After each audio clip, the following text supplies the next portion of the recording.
All right, all right. Welcome in to the Hoops Rehab Show. Another Lakers victory, another Lakers-Houston game. Eric, how you doing? Doing good after that final buzzer. It was a tight one, kind of close like the other night. A big two game sweep, I guess, if you will, of the Rockets here in the regular season.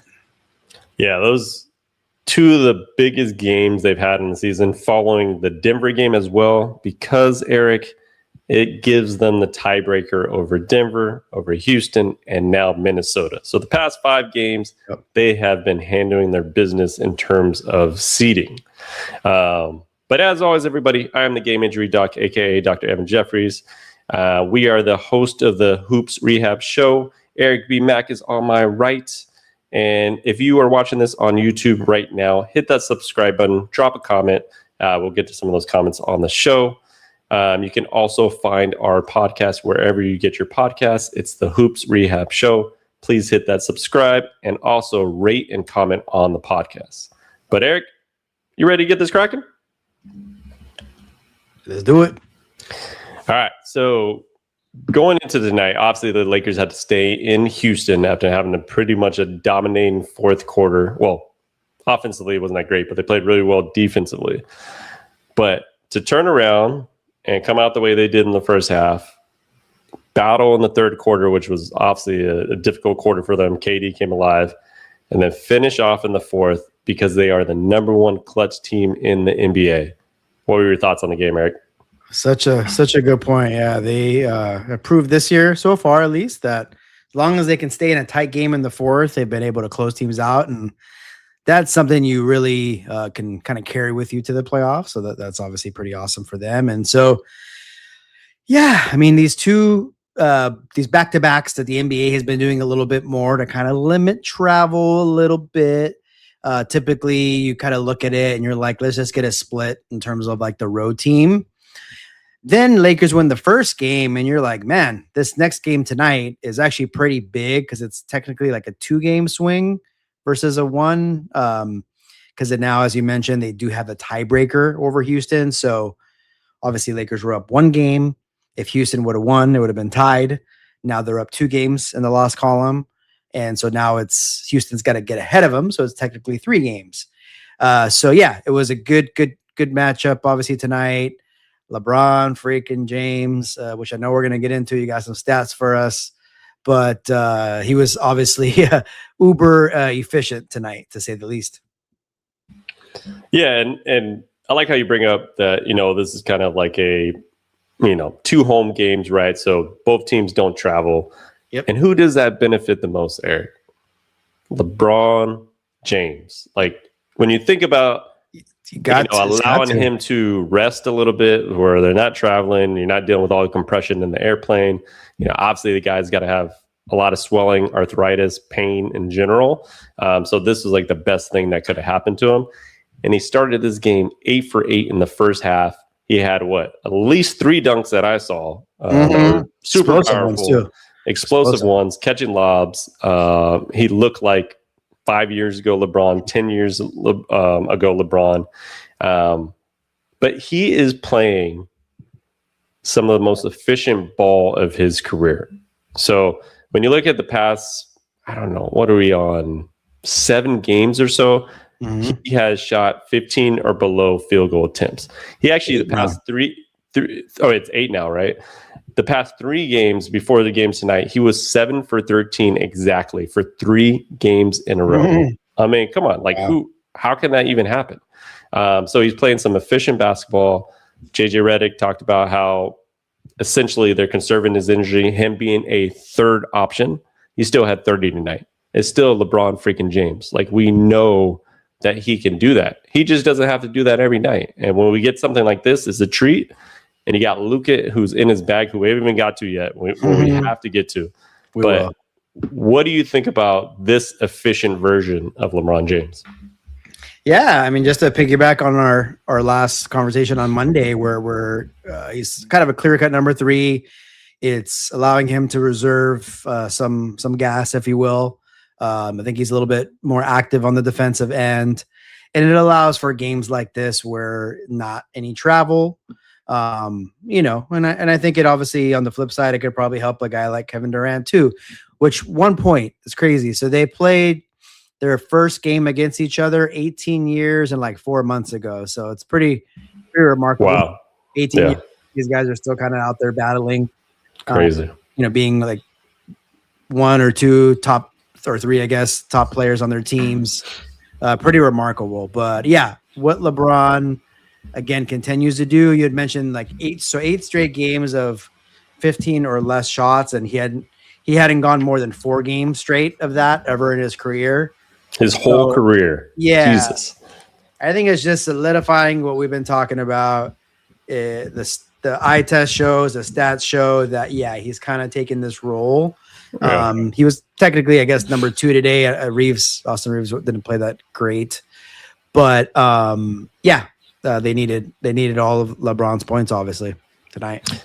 Yeah, I mean, 13 of 14 at 41 years old with a lot of those buckets being dunks is just outrageous. It needs to be studied. I mean, we're going to be talking about this 10 years from now and thinking about how well he's playing in his 23rd season. I mean, like we always say, we're never going to see a player like this. I'm sure somebody will come along, like obviously Victor Wembanyama is going to be super special. He's an alien. He's a freak. But what LeBron James is doing in this part of his career is just insane. Yeah. I mean, we can go on and talk about it the rest of this show. Obviously, this year we've had our ups and downs in terms of our conversations about him. Sure. But that's just kind of the ebbs and flows of the season and ebbs and flows. But it's at this point, the way it's looking, we can't knock the guy. So, we'll see what obviously happens going forward. But obviously, a great night from LeBron tonight. Yeah, for sure. Now, let's get into the sneaky MVP, Luka Doncic, who is in his bag right now. Yeah. He is absolutely doing what, like, when you think of like this version of Luka, it's like playoff Luka, right? Like he's getting motivation from the crowd. He's looking at the crowd on every play. What was that one play in the first half where literally he got the steal, stared at the guy, and then started dribbling up the court, right? And then he goes and hits a 3, points at him the rest of the way. And like for the rest of the game, he would continue to look towards that direction. He hit a 3, look towards that direction. So whoever was courtside, thank you, Mr. Houston Rockets fan or Mrs. Houston Rockets fan, for pissing off Luka and letting him go to work tonight, because he dropped a 40 piece and he is solidifying his case to be in the running for MVP. Absolutely. Yeah. It was, he was definitely chirping at the fan. I remember, I could think of the last time was like that. Remember they played OKC twice last year towards the end of the season, and he was chirping at that fan, but he ended up getting kicked out because like the ref thought that he was talking to him. And so I kind of was like, wait, let's not, hopefully don't see a repeat of that. But yeah, I think he's just like, I think he's been pretty consistent this year. I think there's been like a little bit, unfortunately for him, a little bit of like a narrative around like the defense and just his complaining about calls and stuff. And him being on the Lakers, I mean, like I'll be honest, I think there's a lot of like haters out there in terms of like the voters and things like that, or the media. And so I think it's like done a disservice for him. He's like, because like in most cases, if somebody's had a year like he's had, top 3 seed in like a tough ass conference, I don't want to say no brainer because there's SGA, there's Joker, there's some obviously really good players, but I feel like he should really be more so up there. I mean, there was conversations all day today about him not being first team All NBA. Oh, stop. And I think that would be a slap in the face. Yeah, all those what SGA and him are the guards. And well, I guess it's positionless. It's positionless, but who else are you putting in there? So it was Wemby, it was Brown. Okay. It was SGA. Okay. It was Joker. And Luka. And I mean, I know. I agree. It should be Luka. Wemby. Did I say Wemby? Wemby, Joker. Yeah, you said Wemby. Unless they're putting Cade. Unless you're putting Cade ahead. But you got to find. Look, it's tough this year. I'm not gonna just say that those 5 guys are not deserving after what Brown's done all year. Sure, all those guys. but you cannot keep Luka out, right? I mean, who is the odd man out there in your opinion? Well, let me ask you this. If right now you had to say your top 3 players for MVP are who? I'd have to say SGA, Joker, and Luka. You're putting Joker over Luka? No, not in a particular order. I'm now that the Lakers, because the standings, they do matter. And so if the Lakers finish ahead and they finish at the top 3, we talked about that at the beginning of the season. For him to even have a chance at MVP, they're going to have a top seed. Yeah. And it's looking like they perhaps will. And so if it ends like this, yes, I have to put him there. I'm not sure if that's how it'll end up, but I think he's like slowly climbing. And if a couple of those guys miss some games or something, you never know. He may get it. Yeah, I just think that if you are a top 3 MVP vote getter, you are all NBA first team. There's no other option. Like, you're not putting people ahead of them with that. And like you said, if the Lakers finish top 3 and Joker's at 6 or something like that, or 5, I just don't see how you put him ahead of them, especially when Luka's leading the league in scoring, number 1, and he's averaging 9 and 8 on top of that with the rebounds and assists. So he's having a hell of a year. Obviously SGA is all worldly and still got the number 1 seed. OKC is still on top.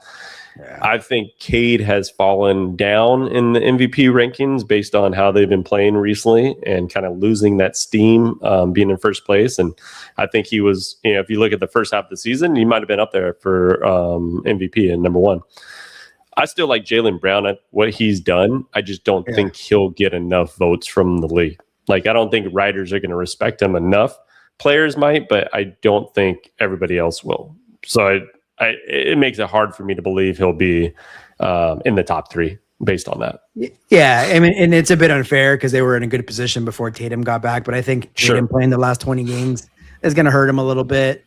Not to say he was going to win it or anything, but obviously, I think Detroit. It's it's tough. Like when you're in the first seed, all year, it's really hard to just stay at that high level pace. I mean, they still are number 1 in the East, so that they're playing great. But instead of sometimes you look at a team that's ascending the last 20 games and moving up the standings. So as far as Detroit, that's kind of tough because they've just been, they've been number 1. They haven't moved out of that spot. But it'll, I think it's still I don't know, maybe the odds will say otherwise and maybe the media will say otherwise. But I feel like these last 13, 14 games, it's still technically because of obviously the amount of games you got to play and all that, it's kind of still up in the air, in my opinion. Yeah. Obviously it's SGA's probably to lose, but hey, if it continues like this, if Luka plays like this and balls out, never know. Yeah, I think, he has to continue this streak that he's on kind of the rest of the season, and then they keep winning. Obviously they won 7 in a row, but they would have to have some sort of they're the next 13 games, so they've won 7 in a row. You win at least another 10 out of there, so it's 17-3 to finish the season. Right? Yeah. I think that pretty much should solidify. And every game is something like this, whereas you see big shots. You remember he's had a game winner, constantly getting those type of plays. Now with the MVP, I don't think he's there yet. But if you had a vote between Cade and Wemby, who would you vote for and why? I think if we're just speaking value, it's a tough one. I'm gonna probably have to go with Wemby on this one. He's just had obviously a dynamite type of season. Not taking away from anything, obviously, from Cade and what's going on in Detroit, but I would have to give it to him. And that's just that, I think his defensive presence. He's probably going to win Defensive Player of the Year, probably. As long as if he doesn't miss many more games, then he's winning that for sure. I kind of have to look at the stats because those do matter a bit, but I think if I'm looking at those 2 players alone, I think what San Antonio has done this year is completely remarkable because they were literally not even close to being a playoff team last year. Yep. And now they're the second seed, like a lot ahead of the Lakers in the second seed, right? So it's like that is a remarkable turnaround. Detroit was ascending last year. They gave the Knicks a hard playoff run and kind of came into the season. Yes, nobody expected them to be a number one, but they were an ascending team kind of already going into the season. Yeah. No, definitely. That's what I was thinking too. Like if we're talking about like valuable player, right? They just him and his presence, they've totally overachieved. And as you said, not only are they in second, they're like fighting for the 1 seed still technically. And so I'd probably have to give the edge to him if it was between those two, but it's obviously most likely not going to be. But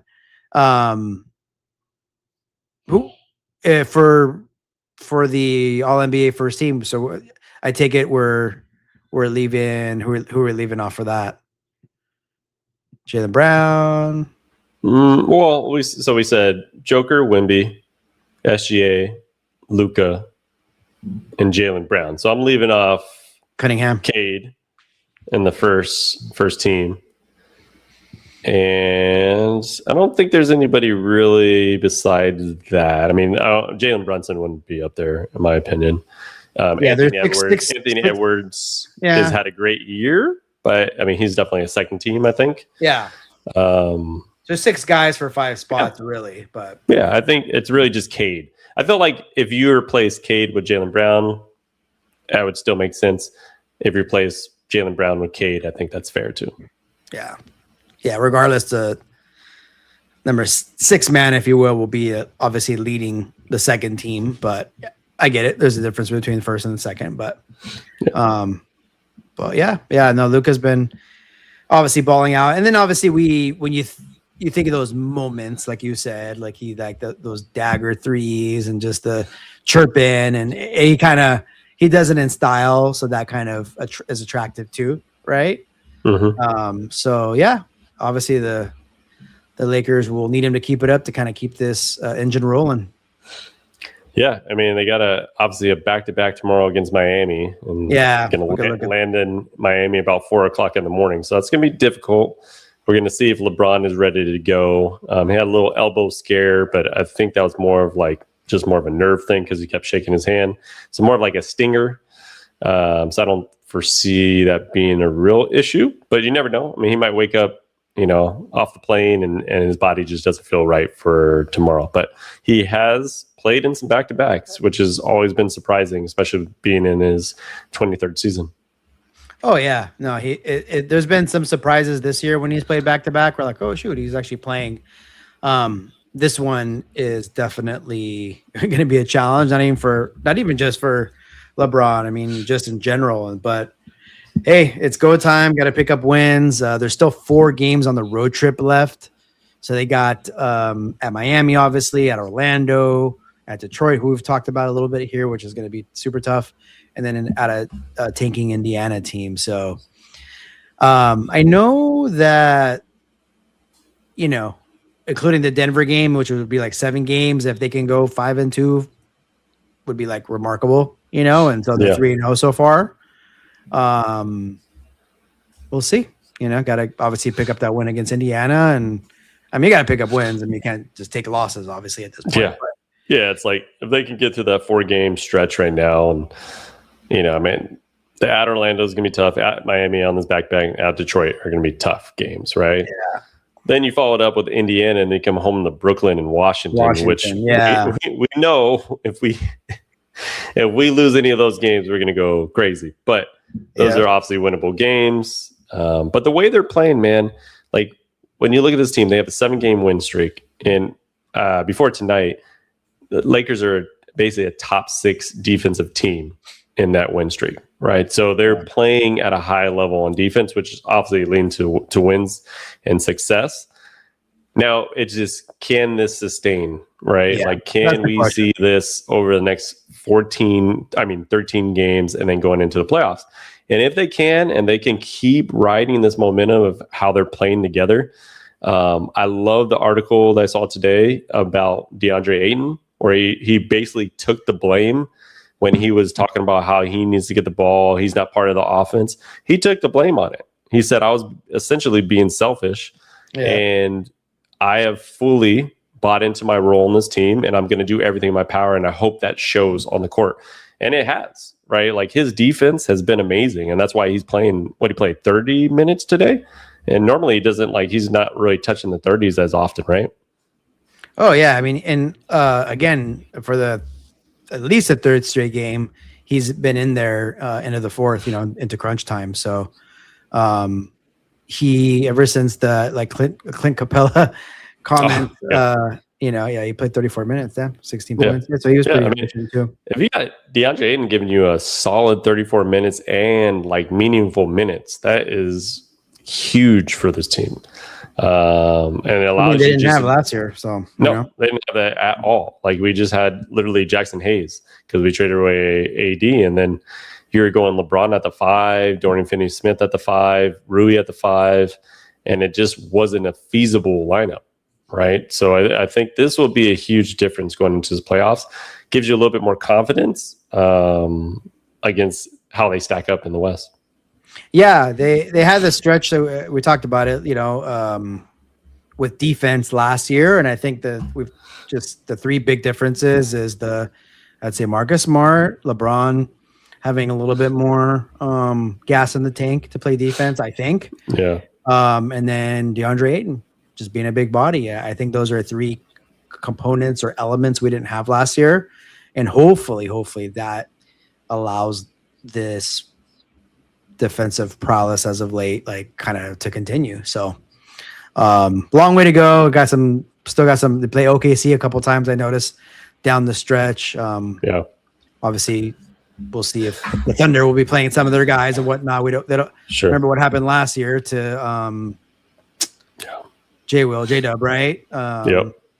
So it's gonna be interesting down the stretch, but they're definitely getting some confidence together. They're galvanizing. They're getting that camaraderie that we want with the team going into the playoffs. So happy to see it. But let's move on to the East. Yep. And a team we've talked about on here a lot is the Boston Celtics, right? They are 5-1 when Tatum has returned or has played. And the only one loss that they have is when Jaylen Brown got kicked out of that game. Right. So when Tatum's played, they lost another game. That was when Tatum did not play. What do you think of Boston? And are you still feeling the same way you felt kind of when Tatum came back? Yeah. I mean, they've obviously they lost like their two, if you will, tough games at San Antonio, OKC, back-to-backs. Those are not back-to-back nights, but two games in a row. So that's obviously as tough as you can get. And as you mentioned, I think Tatum missed one of those. And so, they're beating up on the likes of Washington, undermanned Phoenix team, Golden State. And so I'm not really taking away much from those games, but what it is it's giving Jason Tatum extra time. It's giving him minutes. It's letting him get reacclimated with the kind of new faces. Cause remember, this is like a pretty different team than they had last year.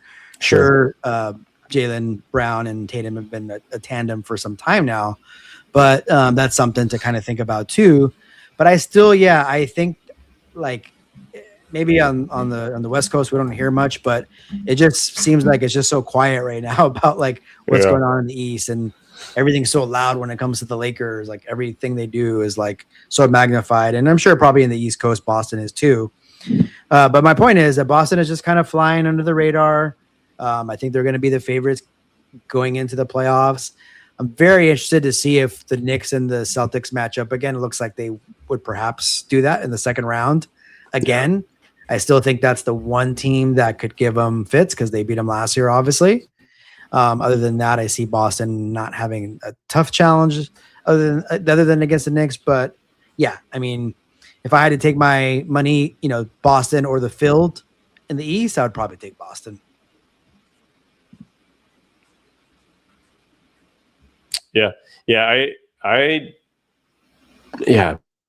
Man, it's tough to.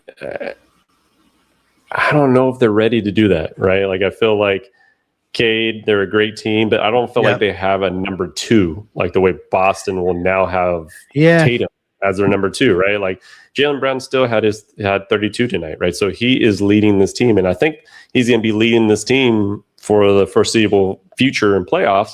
And this is a guy that won MVP of the finals as well, even when Tatum was completely healthy, right? So he's capable of being the 1A to Tatum being the 1B right now, right?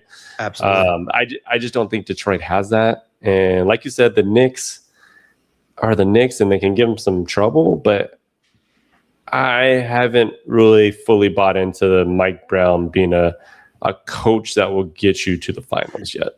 I like the guy. I have mad respect for him, but I'm not sure if he's making the necessary adjustments in a 7-game series that gets you to the finals.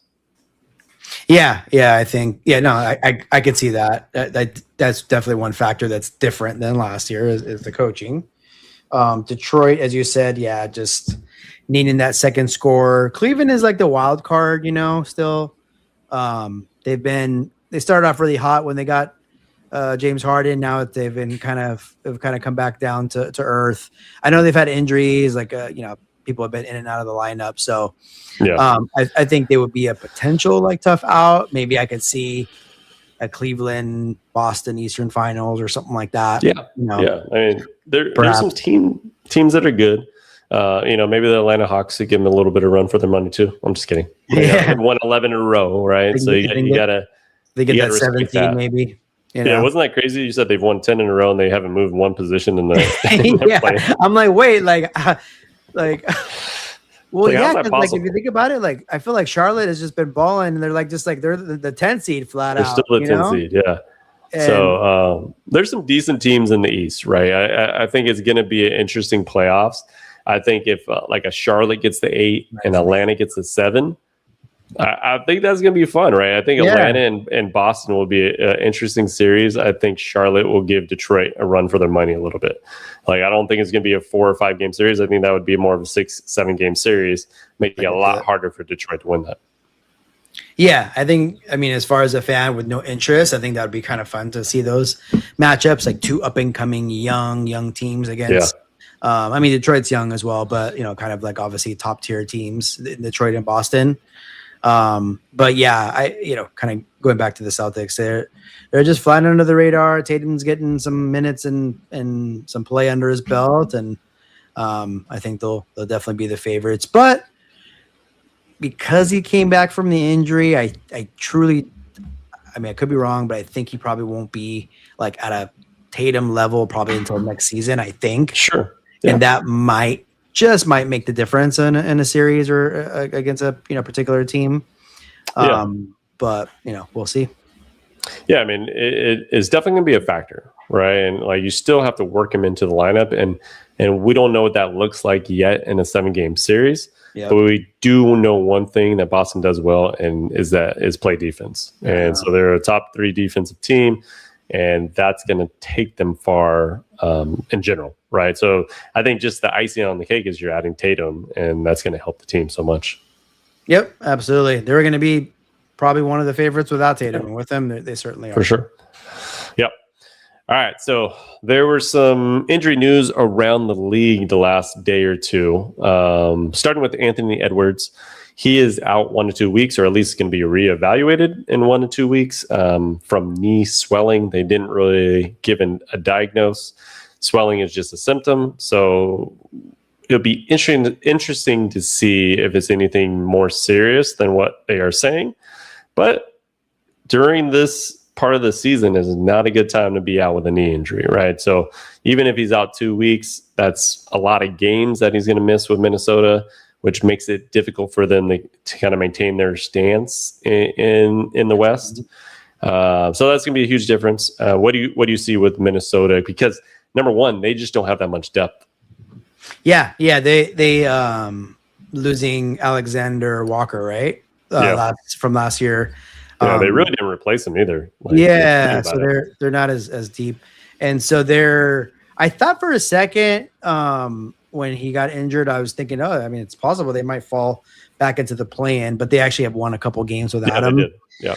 against Phoenix, which was a big one, obviously, and then against Utah. But so I think it'll be, I think they're going to be a top 6 probably regardless. But yes, obviously, I mean, they need a healthy Ant, which is probably why he's out. But yeah, I mean, they lose another game or two, right? Things happen. Phoenix, wins a couple of games, you're kind of right back in that play-in territory. So obviously it's a concern, right? But probably not a super type of concern from what we're hearing. Yeah, if you would have heard like he tore his meniscus or anything like that, obviously that'd be a big concern, or sprained knee. He's dealing with, maybe he's just dealing with the course of the season, right? Yeah. His knee just started to get irritated, swelled up, and it's just time to give him some rest, allow his body to kind of catch up a little bit before he gets into a tough playoff series. Yeah, that's probably it. Yep. All right. Then another player that has been out, 18 games in a row now. I think today makes it 19. Stephen Curry. How's it been? He's missed a chunk of the season now, right? And it was at one point thinking he was going to be back at the All-Star break. Shams revealed today that he did have a PRP injection. So I think when he had the setback and he had persistent swelling and pain in the knee when he was on the court, they decided to do a PRP injection. That is a way to speed up the healing process. You're essentially, it's plasma, right? So you're essentially irritating the knee or causing a good inflammation to allow your body to go through that inflammatory process again to help you heal. So typically it will help with the pain. It'll help decrease some of the pain, swelling that he had. And so far, it's been a good thing because he was able to return to some on-court activity. Today, he went through his pregame routine, did some sprinting, cutting, kind of looked more like the Steph Curry. Best thing out of it is he hasn't had any pain or swelling when he has been doing those workouts. So it looks promising for him coming back towards I would say the end of this month at least. That's according to reports. But the Warriors are a terrible team right now. Yeah. They are 3 games below 500. No, they're not. Yes. And I don't care. Hold on. What? Oh, no. They're 10. Yes, they are. They're 10 right now.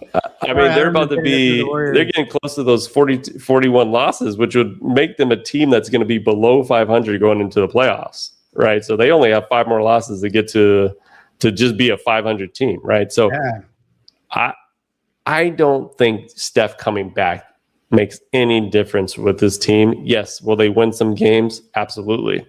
But are they going to do anything in the playoffs this year? Absolutely not. Yeah. I mean, great insight on the PRP, obviously, too, with Steph. It looks like it's helping him out. But, and, it's great to have him out there. But the way it looks, I mean, worse.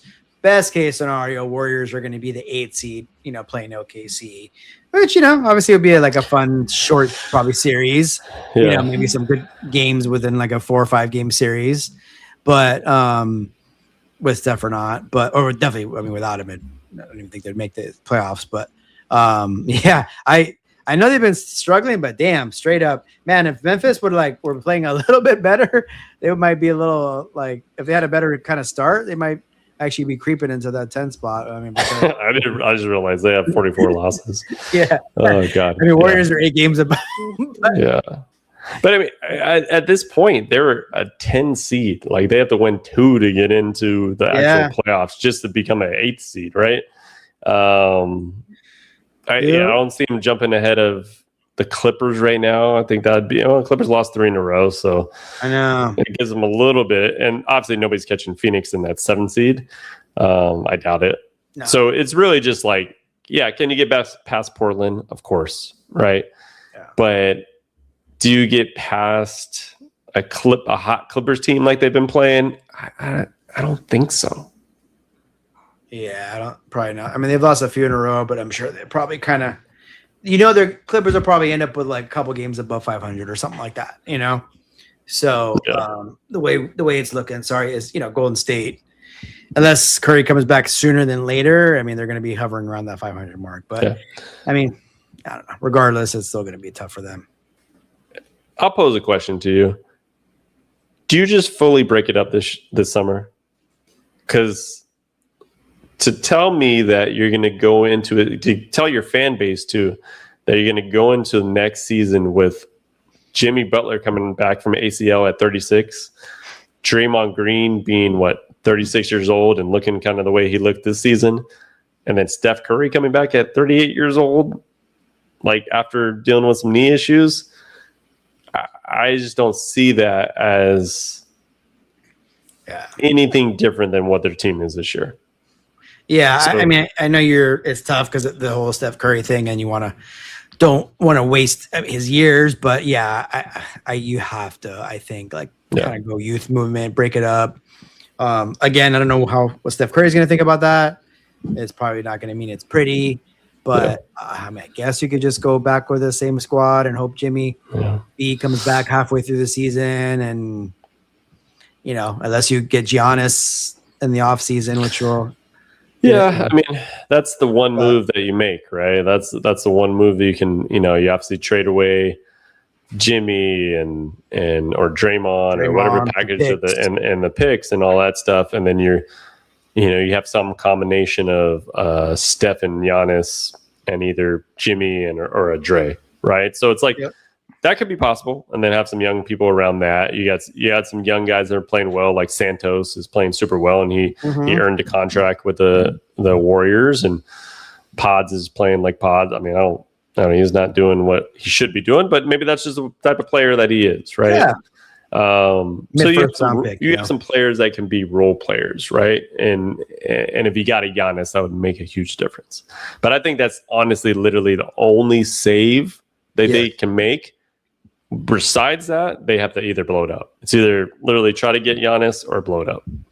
Yeah, and getting Giannis probably means blowing it up, right? Because you're trading Butler and Draymond, right? So it's like you're blowing it up, but you're getting somebody that would be all-star caliber. Yeah, I would say that'd be like their last Hail Mary, for the end of Steph Curry's career. But other than that, it's probably a wrap. Yeah, crazy to see. But speaking of Giannis, that's who I wanted to get into in my last injury. So he is now out with a hyperextended knee. Essentially caused a bone bruise, and he's kind of had this before. It's happened at least 3 times, I think, with him. And there was some controversy today because essentially the Bucks want to shut him down for the regular season, the rest of the season. And there's 13 games left for the Bucks, and they're essentially out of the playoff race right now. I mean, they're beyond out. They're 6.5 games out of the 10 seed, right? Geez. So you're talking about you're not going to even make the play-in, and it makes sense that your superstar player, who is likely going to be traded in the offseason, to not play the rest of the season. But of course, what does Giannis do? They have a meeting. He says, nope, I'm going to play no matter what, as long as I'm healthy. And now we have a stalemate with it. What are your thoughts on this? Because I have my opinion on the situation, but I'll let you go first. So when he was injured during the trade deadline, I mean, I was pretty damn sure that we have seen the last of Giannis in a Milwaukee uniform, because he's either going to get traded or there's no possible way, if he doesn't get traded, that he plays, because there's really nothing that only bad could happen. Let's just say that, right? For both parties. Sure. Yeah. In an era where we kind of get on players for not playing, I mean, I do, give him that credit. He just wants to be out there. But is it for selfish reasons, or is it that he is that type of player? Like, I just want to be out there playing. Fans kind of want to come see me. Which of the two do you think it is? Because I'm kind of leaning towards he just wants to make Milwaukee look bad, or he wants to be on his terms, basically. The problem I don't have a problem with players wanting to play. Right. I have a problem of when they do it at time and place. Because right now he is trying to be the guy that, oh, no, I make the decisions. I'm not going out like that. I beg to play. I'm loyal to Milwaukee. Oh, we're not even in the playoffs, but I still want to play. Get out of here, man. You are the Milwaukee Bucks, right? If you're injured, there's no reason that you should go out there and then blow out your knee or blow out your Achilles or any of that type of stuff going into the regular season, into the season. And number two, if I'm Milwaukee, hell no, I don't want you to play. Like, literally, you have requested a trade. You are our only asset to rebuild this team. And you don't want to be here, but you're going to pretend like you want to be here by making it look like, hey, I want to play because I'm loyal to Milwaukee. Like, to me, it's a tired act. I think he's genuine. Like, I think Giannis is really a genuine player, but I just think the act of him always keeps saying, no, I didn't request a trade. This is my home and this is where I want to be. But if we're not winning, then I'll kind of look at something else, right? Like, he's just so wishy-washy when it comes to that, in my opinion. Yeah, I mean, way to tell it like it is. Yeah, he kind of doesn't want to be like the bad guy, maybe, or that like thought of like, oh man, like he, has the Bucks by the what. He's not even playing the rest of the season. Yeah. When, I mean, let's be honest, like I mentioned a second ago, for both parties, I think it was just best not to have him play. Now he got injured, and these are the things that can happen. Luckily, it doesn't seem like it's too serious. But please, Giannis, just sit out the rest of the year and let's see what happens in the summer. Yeah, and honestly, I just don't want to see him get injured again. Like, he's had 2 calf strains. And like I've always talked about, once a calf strain happens, that can be a weakened calf, can lead to Achilles. Now he's had a hyperextended knee, which means he's going to have swelling in that joint. The joint is going to be a little bit looser, more chances of lack of stability, more chances of a ligament injury. So like they honestly have nothing to play for.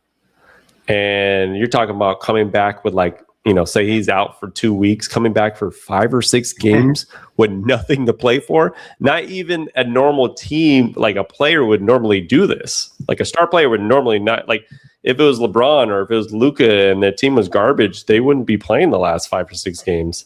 Probably even if they're healthy, right? Yeah. So no, I just don't see it's a smart move on his side. Oh yeah, no, none at all, not at all. Hopefully, once he does kind of get healthy, that he takes the high road and sits out, and like I said, just kind of prepare for what the summer brings. And there's going to be a lot of drama around that. For sure, yeah, it's going to be an interesting summer. So, listen, not the last time we're going to hear about Giannis and and also Shams and him going at it too, because I don't think Giannis really likes Shams, because Shams keeps reporting on some stuff, and then Giannis will come back and say it's not true. So it's kind of an interesting dynamic, especially when he reports on him. Yeah, it's funny to see, kind of funny and interesting to see like star player and kind of lead, NBA guy that shares all the news with us and breaks everything, and kind of funny to see. But yeah, well, we'll have to see. The Bucks season is obviously done, and it was done well before the trade deadline. So 100%. All right. So before we get on out of here, Eric, you got anything left for the show? That's it. Obviously 2 big wins for the Lakers, and see what happens in Miami. All right. LeBron playing tomorrow? I'm gonna say no. I'm going to say no. I'm going to say yes. Ooh. He is on a mission to still prove that he is LeBron freaking James. And I know tomorrow is going to be a tough game, but Luke is in his bag. We'll see what happens. And I take it if LeBron plays, then the rest of the cast are going to play. So for sure. Yeah.